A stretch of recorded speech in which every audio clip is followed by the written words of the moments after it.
What is a hardship contract in WNBA? Deep dive after Indiana Fever's latest signing. It felt weird every day waking up not being in the gym or just being around my teammates, said Ari McDonald after being signed by the Indiana Fever on a hardship contract. But my approach is stay ready. You never know when you'll get the call. And that's what life as an in-season WNBA free agent can be like. You never quite know which city you'll land in or how long you'll be there. With rosters barely big enough to form a dinner party and no comfy feeder league or cushy two-way deals like the NBA enjoys, these players have to stay game-ready year-round. What is a hardship contract in the WNBA? Well, when W teams are hit hard by injuries and rosters get thin, they have the option to use hardship contracts.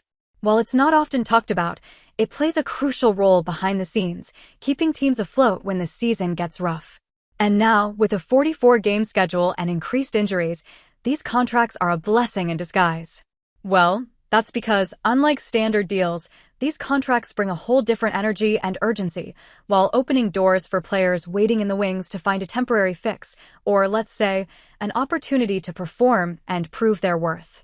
As Ari did when she joined the Fever. So yes, it's a win-win deal for both the player and the team, as well as for the injured ones. Giving them ample rest is a must to ensure player safety and the league's competitiveness at the same time. But not every team with an injured roster and every player out can get the opportunity to sign the deal.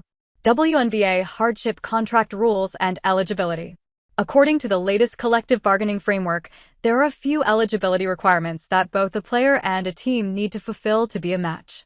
First, the team needs to fall below 10 players on the roster, and these players must be game eligible, but could be out due to injuries, illness, or other absences. But this isn't the only condition. If at least 2 players are ruled out for a significant period, typically 3 weeks or more with medical confirmation, the team can apply for a hardship contract.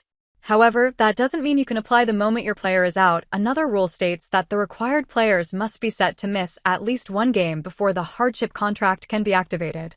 Once a team qualifies under these rules, it can sign a 13th player on a short-term addition that doesn't count against the standard 12-player roster limit, Indiana Fever's hardship contract usage.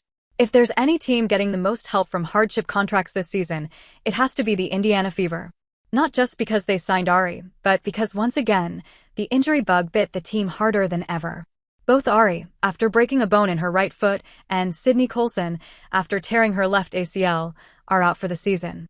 Meanwhile, Caitlin Clark, who has been sidelined since July 16th with a right groin injury, hasn't made a comeback, adding to the list as she has already missed 18 of the Fever's 31 games this season. So with all 3 players out of the roster, the Fever had no point guard available. And the worst part? It all happened on August 7th, right after the trade deadline ended, so Fever had no option but to sign Odyssey Sims to a hardship contract. But since the Fever had only 9 players on the roster, the squad was eligible, and the best part of this contract is that they don't have to waive Sims even when Caitlin Clark returns. Also, the Fever still has another spot available to fill via hardship contract, as even after signing Sims, the squad is limited to 10 players. But if the team does so, they must release either Sims or the second hardship player once Caitlin Clark returns to the active roster.